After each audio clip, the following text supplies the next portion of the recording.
ทุกคนพักเรื่องการขายคอนโดจากแป๊บหนึ่งคลิปนี้นุ้ยจะพาไปทัวร์รถไฟลาวจีนสบายดีข้าพเจ้านุ้ยนิพาพรสำหรับไผ่ที่ยังบ่เคยขี่รถไฟลาวจีนไปสู่แขวงต่างๆอยากรู้ว่าต้องประกอบเอกสารอย่างแดซื้อปีรถเท่าใดราคาไปกลับเท่าใดสถานีตั้งอยู่ไสคลิปนี้มีคำตอบในแผนที่สถานีรถไฟจากนครหลวงเวียงจันทร์ไปฮอดคุนหมิงประเทศจีนมีอยู่ประมาณนี้เลย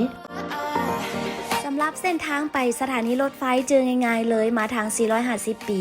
เห็นแยกบริษัท CSC เลี้ยวซ้ายมาสถานีรถไฟจะอยู่ทางฝั่งซ้ายมือตอนนี้นุ้ยอยู่สถานีรถไฟเนาะหรือว่าอยู่ที่บริการขายปี้ปีนหน้าเข้าสถานีรถไฟบอนขายปี้จะอยู่ทางฝั่งขวาย่างเข้าไปซื้อๆแล้วก็ไปสอบถามเพิ่นได้เลยบอนนี้จะเป็นบอนสอบถามแล้วก็บอนขายปี้การซื้อปี้จะต้องได้เรียนคิววัดอุณหภูมิแล้วก็เข้าไปสอบถามและซื้อปี้ได้เลยทุกคนตอนนี้นุ้ยได้ปี้มาแล้วเนาะโหตื่นเต้นเป็นครั้งแรกเลยที่ว่าได้ปี้รถไฟนุ้ยแนะนำเนาะสำหรับการแนะนำคือแนะนำให้ทุกคนมาก่อนเวลาในการขายปี้เนาะซื้อก่อนการเดินทาง1 วันเนาะหรือว่าความจริงแผนของนุ้ยเนาะมื้อนี้เป็นวันพฤหัสแต่แผนของนุ้ยจะเดินทางเป็นวันศุกร์นุ้ยก็จะมาเป็นวันพฤหัสส่วนราคาและจุดหมายปลายทางที่จะไปแมนทุกคนสามารถเบิ่งตามตารางนี่เลยราคาจะมีอยู่ตัวอย่างต้นทางจากนครหลวงเวียงจันทร์ไปสู่ปลายทางพลโฮงขบวนรถไฟ EMU สั้นหนึ่งเงินหยวนจะถึกอยู่48หยวนเงินกีบแมน 86,000 กีบต่อคนราคาปี้ขบวนรถไฟ EMU สั้น2จะถึกอยู่31หยวนต่อคนหรือ 56,000 กีบต่อคนสำหรับขบวนรถไฟบอนนางจะมีอยู่3แบบด้วยกันก็คือจะมีสั้น1สั้น2แล้วก็สั้นธรรมดาใครที่มักแบบ VIP กับไปสั้น1ได้เลย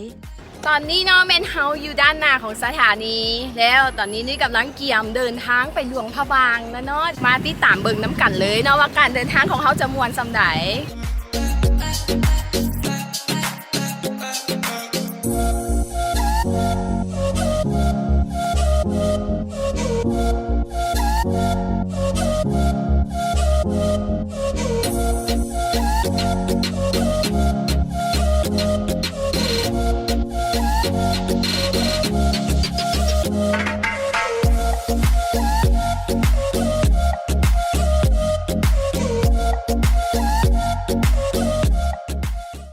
จุดที่1นอแมนทีว่าทางเจ้าหน้าที่เป็นจะกวดเนาะก็คือ1กวดอุณหภูมิแล้วก็จุดที่ว่ากวดอุณหภูมิพันก็จะมีเป็นจุดกวดปี้เนาะกวดปี้ก็จะมีปี้รถไฟแล้วก็บัตรประจำตัวบัตรซักยาที่ว่าเพิ่นต้องให้เฮาเกียบมาหรือว่าถือมาผ่านถ้าว่าบ่มีตัวนี้ก็แม่นเพิ่นจะบ่อนุญาตให้เข้าจุดนี้เนาะจะเป็นจุดที่ว่าผู้คนมาต่อคิวเพื่อเกี่ยงขึ้นรถไฟ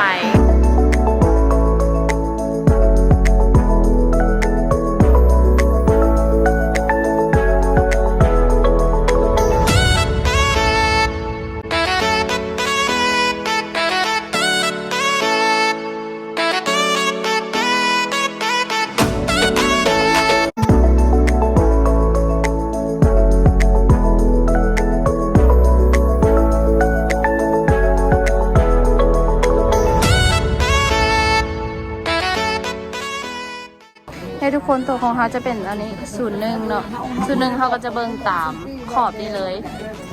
01อยู่ทางหน้าเลยทุกคนตอนนี้เราอยู่เทิงรถไฟแล้วและก็รถไฟก่อนเริ่มการออกแล้วเนาะเราเดินทางไปหาหลวงพระบางจุดหมายปลายทางของเขาตอนนี้เวลา15:44 นาทีเป๊ะเลยที่ว่ารถไฟเคลื่อนออกจากจุดหมายปลายทางภายในเวลา1 ชั่วโมง 30 นาทีเท่านั้นเนาะเขาก็จะเห็นเมืองหลวงพระบางเมืองมรดกโลก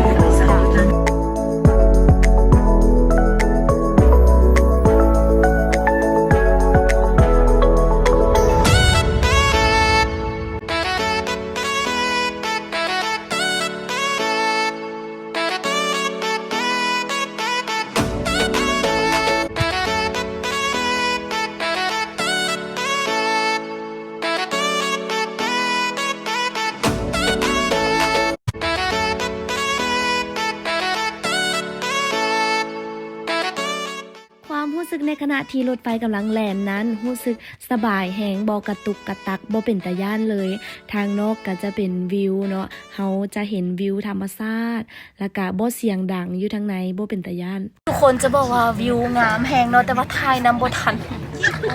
มันไปไวแฮงไวบ่ไวก็คิดเบิ่งเนาะ1ชั่วโมง30นาทีฮอดหลวงพระบาง วังกี้นี่เนาะหากองฮอดสถานีพลโฮมใช้เวลาจากนครหลวงมาหาสถานีพลโฮมเนาะประมาณ23นาที ก่อนจะฮอดหลวงพระบางเฮาก็ลอดอุโมงค์หลายอุโมงค์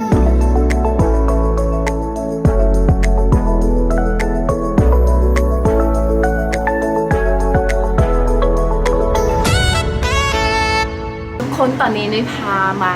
เบิ่งบรรยากาศ อีกบรรยากาศหนึ่งก็คือบรรยากาศบนนั่งมือและก็ห้องน้ำอยู่ในสถานีรถไฟหรือว่าอยู่ในรถไฟตัวรถไฟเลยเนาะตัวนี้ก็จะเป็นบนนั่งมือเนาะก็จะมีแบบน้ำร้อนน้ำเย็นโอเคแล้วก็เห็นว่ามีปลั๊กเสียบเนาะภายในก็จะมีแบบบอลปดถูกเขานี่เลยเนาะขี่หลายสมองมีพงมีพาทุกคนตอนนี้เขาอยู่ด้านหน้าสถานีของหลวงพระบางแล้วเนาะสถานีหลวงพระบางแล้วตอนนี้อากาศเนาะก็พอดีอยู่บาใส่เสื้อตัวเดียวนี่ก็พออยู่ได้แต่ดึกๆมาก็น่าจะหนาวอีกหน่อยนึงตอนนี้ทีมงานเฮาเนาะแมนกำลังไปสอบถามเรื่องปีขากลับเนาะปีขากลับสำหรับรถไฟเพราะว่าอยู่สถานีอยู่นครหลวงเพิ่นแมนให้มาฮอดแล้วเพิ่นแนะนำให้มาสอบถามสำหรับปีขากลับอยู่ที่จุดหมายปลายทางนี่ก็คือสถานีหลวงพระบางนี่เลย และตอนนี้เนาะแม่นหลังจากที่สอบถามปี้แล้วเนาะเดี๋ยวนุ้ยจะไปซื้อปี้รถอีกบ้านหนึ่งเนาะเพื่อที่ว่าเขาจะได้นั่งเข้าไปหา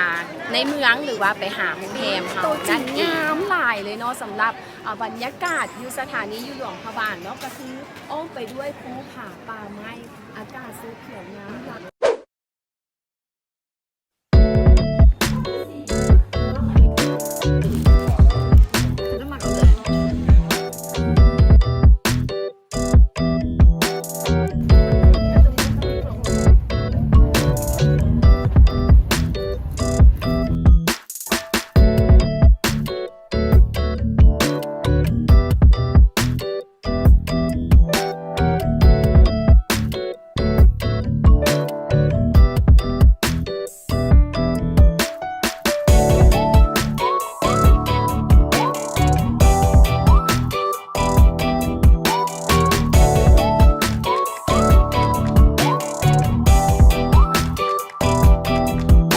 ทุกคนตอนนี้นี่ฮอดนครหลวงเวียงจันทร์แล้วเนาะถือว่าได้เปิดประสบการณ์ดีๆที่ว่าน่าตื่นเต้นน่าสนใจ